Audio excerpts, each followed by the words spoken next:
Dogs and cats are cute as can be, but sometimes they can get into things that will end up with a trip to the veterinarian's office. Baby pacifiers like the ones you see in these pictures are usually meant to pacify a baby, not a doggy.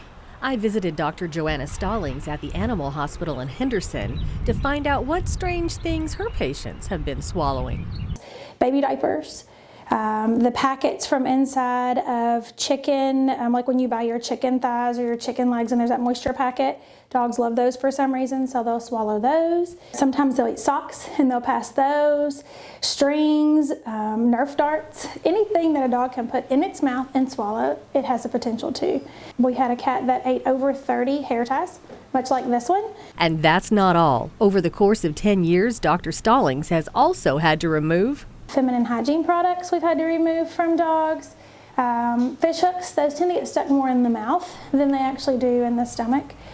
With the 4th of July coming up, we've had to go in and remove pieces of corn cobs from dogs. Some of our repeat offenders, corn cobs followed up with socks, baby wipes, Q-tips, anything they can get out of the trash. And what seems to be the favorite? Squeaky toys. The little squeaky part in squeaky toys, they love those for some reason. One dog swallowed a hodgepodge of goodies in honor of our story, I think. We had a dog this weekend that I guess knew you were coming today. So this patient actually vomited up some remnants of what looked like a piece of a bandage, as well as what the owner believes may be a bologna wrapper in her cage this weekend. So when we talk about dogs will eat anything, they literally will eat anything. If you think or know your dog or cat has swallowed something they shouldn't have, Dr. Stallings says these are some of the symptoms to watch for. Sometimes they'll be painful, sometimes they're not. Sometimes they're bouncing around like there's nothing wrong with them. Most of it is they won't eat, or if they do eat, they vomit it right back up. So there's nothing coming in, and oftentimes there's nothing coming out either. So in those cases, we recommend that they are seen, whether it be for x-rays or a barium study, or whether it's just an exploratory, we go in there and we say there's got to be something in there.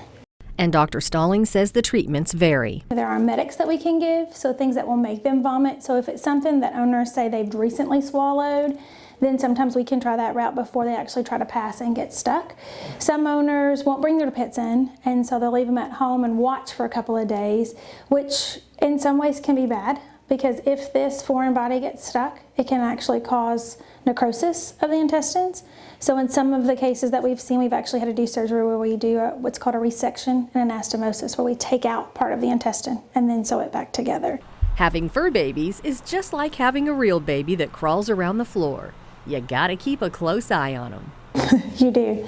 Puppies are worse, but like I said, we've had some repeat offenders, and these are older dogs. Kelly Austin, Eyewitness News.